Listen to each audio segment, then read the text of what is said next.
दोस्तों नमस्कार। आज फिर एक कहानी के साथ, कहानी छोटी लेकिन सीख बड़ी, और सीख वही महान जो जीवन में उतर जाए, और ज्ञान वही श्रेष्ठ जिससे जीवन संवर जाए। ऐसी ही जीवन को संवारने वाली एक कहानी यूनान देश से। यूनान में एक बहुत अच्छा मूर्तिकार था। ऐसी मूर्ति वो बनाता था कि पता भी ना चले कि कोई वहाँ जिंदा व्यक्ति है या मूर्ति ही है।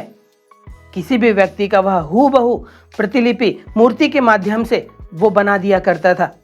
उसकी प्रतिष्ठा उसके आसपास के सारे राज्य में फैली हुई थी।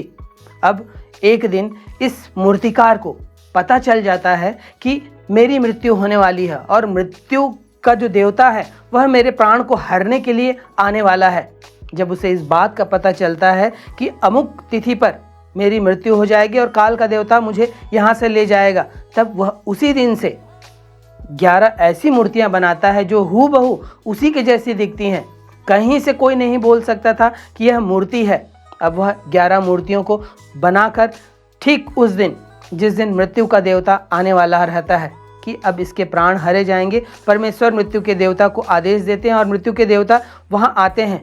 अब जब वह पहुंचते हैं मूर्तिकार की प्राण को हरने के लिए, तो देखते हैं कि वहां 12 लोग एक जैसे ही हैं और एक ही मुद्रा पर हैं, और मूर्तियां भी इतनी सजीव कि वह मृत्यु का देवता तक धोखे में आ जाता है कि अब मैं किसके प्राण हरूं। यहाँ तो मुझे कोई भी एक इंसान नहीं दिख रहा है, एक जैसे यहाँ 12 इंसान हैं, कहीं गलती से मैं किसी और का तो प्राण न ले जाऊं।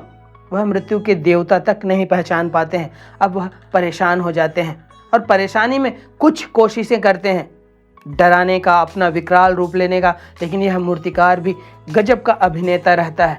वह उसी मुद्रा में, जिस मुद्रा में मूर्तियां बनी होती हैं, उसी मुद्रा में वह स्थित रहता है, हिलता तक नहीं है। अब यह मृत्यु का देवता परेशान हो जाता है और परेशान होकर तुरंत परमेश्वर के पास जाता है और परमेश्वर से कहता है कि वह मूर्तिकार तो इतना चालाक है कि मुझे पता भी नहीं चल पा रहा है कि उसमें सजीव कौन है और मूर्ति कौन है। कैसे मैं उसका प्राण हरूं, कैसे मैं सही का चुनाव करूं। तब परमेश्वर कहते हैं तुम ऐसा ऐसा करो, और उसे वह युक्ति दे देते हैं। अब यह मृत्यु का देवता फिर से आता है उसी कक्ष में जहाँ पर यह 11 मूर्तियों के साथ में यह मूर्तिकार उसी मुद्रा में स्थित रहता है। अब जब आता है तब वह बोलता है कि उत्कृष्ट मूर्तियाँ, यह 12 मूर्तियाँ उत्कृष्ट कला का अनुपम बेजोड़ उदाहरण है, लेकिन यहाँ पर मूर्तिकार ने एक भूल कर दी है। अब जैसे ही यह शब्द बोलते हैं, जो मूर्तिकार जो छिपा बैठा था उसी मूर्तियों के आड़ में, उसके भीतर उत्कंठा जागने लगती है कि क्या भूल रह गई। मैंने तो पूरे समर्पण के साथ यह मूर्तियां बनाई थी, फिर यह ऐसी क्या भूल रह गई। फिर भी वह हिलता नहीं है। लेकिन अब वह काल का देवता, परमेश्वर ने उसे वही सीख दी थी, अगर वह फिर भी अभिनय करता रहा तब तुम्हें यह कहना है। अब यह काल का देवता फिर कहता है कि अनुपम मूर्तियां, बेजोड़ मूर्तियां, शायद ऐसी मूर्तियां मैंने पहले कभी नहीं देखी थी। कोई भी इस तरह की मूर्ति नहीं बना सकता, लेकिन है तो वह इंसान ही। उससे एक गलती हो गई, एक चूक रह गई, एक भूल रह गई। अब इतने में मूर्तिकार अपनी मुद्रा को तोड़ देता है और कहता है कि क्या भूल रह गई मृत्यु के देवता, मुझे बताइए वह क्या भूल रह गई। तब काल के देवता कहते हैं, मृत्यु के देवता कहते हैं कि तुमसे यही भूल हो गई कि तुमने मुख अपना खोल दिया। मुझे पता चल गया कि कौन असली है, यही तुम्हारी गलती थी, यही भूल रह गई। बाकी तुमने मूर्तियां तो बेजोड़ बनाई थी। अब चलो तुम मेरे साथ। दोस्तों कहानी छोटी सी है, लेकिन यही गलतियां हम अपने जीवन में भी करते हैं। जितना तो करते नहीं हैं उतना गाते हैं। अहंकार, मैंने किया है, मैंने ये किया है, मैं जो कर रहा हूं वह सही है। यह अहंकार, अहंकार के साथ में उसकी बहन बातूनी होना, दोनों एक जैसे हैं। दोनों ही मनुष्य के जीवन में पीछे ले जाने वाला कार्य करते हैं, और हम अपने जीवन में यही चीज़ें करते रहते हैं। अहंकार में हमको खुद से अपनी तारीफ ही करते रहनी है। जो अधजल गगरी होती है ना, वह छलकती जाती है। वही बात अहंकारी लोगों के हाथ भी आती है, उनके ऊपर भी आती है कि ये अहंकारी लोग जो होते हैं, इनकी तारीफ और तो कोई करता नहीं, तो ये खुद चालू हो जाते हैं कि मैं ऐसा, मैंने ऐसे किया। और यह उनके जीवन में पीछे आने का एक बड़ा कारण होता है। अहंकारी व्यक्ति कभी सफल नहीं हो पाता, या अहंकार रहता है उसके जीवन में, तो वह उसके जीवन में पृथ्वी पर गिरना निश्चित है। लेकिन अगर वहीं विनम्रता आ जाए, निरअहंकारी हो जाए, समर्पण भाव से अपना काम करते रहे, अपने काम पर समर्पित हो जाए, ऐसा करे कि वह काम में ही डूब जाए, तो वह व्यक्ति हमेशा उत्कृष्टता की ओर बढ़ता है, नए सोपान की ओर अग्रसर होता है। लेकिन हम में से अधिकांश लोगों के साथ यही गलती हो जाती है, अहंकार। दूसरा, अहंकार की बहन बातूनी। हमको बक बक बक बक बक बक करते ही रहना है। ऐसे कई लोग होते हैं जो चुप होकर एक दिन क्या, कुछ घंटे क्या, कुछ मिनट भी नहीं बिता सकते। उनको किसी न किसी से बातचीत करनी है, कोई नहीं मिला तो किसी से भी बातचीत करने लगते हैं। यह गलत आदत है। जब हम बोलते हैं, जब हम किसी चीज़ को देखते हैं, तब हमारी ऊर्जा का क्षय होता है। हमें यह ऊर्जा हमारी आध्यात्मिक विकास के लिए, अपने जीवन के विकास के लिए बचा के रखनी है। लेकिन जब हम टेलीविज़न देखते हैं, मोबाइल देखते हैं, किसी भी कंटेंट को देखने का काम करते हैं, तो कहा जाता है कि 80% ऊर्जा आप आँखों के माध्यम से खोते हैं।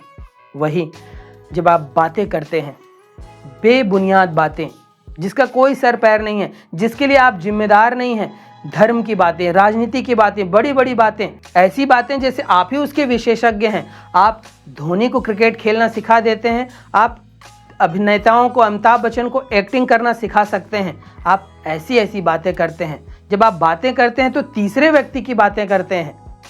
दो व्यक्ति अगर बात कर रहे हैं, एक दूसरे की बात करें तो उसे संवाद कहते हैं। लेकिन जब बातचीत तीसरे व्यक्ति की होती है तो वह गप में आ जाता है। आपको यह गप करने से बचना है, क्योंकि तीसरे व्यक्ति की बात करके आपको कुछ मिलने वाला नहीं है। तो संवाद तब स्थापित होता है जब दो लोग आपस में बात करते हैं, एक दूसरे के बारे में बात करते हैं, क्या खूबी है उसके बारे में बात करते हैं, या आप अपनी कमियों को पूछने की कोशिश करते हैं, तो वह एक सुधार का जरिया बन सकता है। तो हम में से अधिकांश लोगों के साथ जीवन में यही गलती होती है। एक तो अहंकार, एक दूसरा बातचीत बहुत करना। जो भी सफल लोग होते हैं वे बातचीत करने से बचते हैं। कम से कम दिन में कोशिश करते हैं कि कम से कम बातचीत हो। और ऐसे तमाम आप लोगों को अपने आसपास भी देखिए, जो लोग कम बातचीत करते हैं उनकी सुनी जाती है। जो लोग दिन भर बातचीत करते हैं उनकी सुनना कोई नहीं चाहता। लेकिन जब कोई व्यक्ति कम बोलता है तब उसकी बातें, उसके शब्द भारी हो जाते हैं। वह व्यक्ति दूसरे व्यक्ति के हृदय तक पहुंचते हैं। लेकिन जब आप बहुत ज़्यादा बातचीत करते हैं तो ऐसी बातचीत किसी भी व्यक्ति को प्रभावित नहीं कर पाती है। आप किसी को सुधार नहीं सकते। लेकिन जब व्यक्ति कम बोलता है और वह जब भी बोलता है तो उसके शब्दों में वजन रहता है, उसके शब्दों में भाव रहता है। लेकिन जब कोई व्यक्ति बहुत ज़्यादा बोलता है, वह जब समय आता है जहाँ बोलना है वहाँ नहीं बोल पाता है। तो आपको यह बातूनी बनने से बचना होगा। और कहा जाता है कि अगर आपको सफल होना है तो आपको बातचीत कम रखनी होगी। यह एक विशेष गुण आपके भीतर होना चाहिए। अपना समय अपनी चीज़ों को और सीखने में सीखते चले जाइए। सीखने की कोई उम्र नहीं होती है। और जब आप ऐसा जीवन जिएंगे जहाँ पर कोई अहंकार नहीं है, जहाँ पर अपनी ऊर्जा को खो नहीं रहे हैं। ऊर्जा कई तरह से खोती है, पाने के कई रास्ते हैं जो आपको शायद मालूम हो, लेकिन खोने के भी कई रास्ते हैं।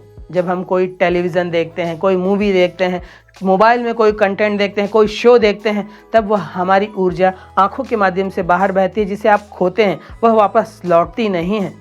वहीं पर जब आप किताब पढ़ते हैं, जब आप जिस कहानी पर आपने मूवी बनी देखी और आप उसे 2-2.5 घंटा देख कर आए, वहाँ जो आपने ऊर्जा खोई, लेकिन उसी कहानी को आपने जब किताब के माध्यम से पढ़ा तो विशेषज्ञों का कहना है, मेडिकल एक्सपर्ट्स का कहना है कि जब हम कोई चीज़ को विजुलाइज करते हैं, जैसे आपने कोई मूवी देखी, आपको वहाँ पर कोई सोचने विचारने की चीज़ ही नहीं हो रही है। दृश्य पर सब कुछ चल रहा है, मोबाइल के स्क्रीन पर सब कुछ चल रहा है या टेलीविज़न के स्क्रीन पर सब कुछ चल रहा है और आप देखे चले जा रहे हैं। आपके ब्रेन के भीतर कुछ नहीं हो रहा है, बल्कि आपकी ऊर्जा खो रही है।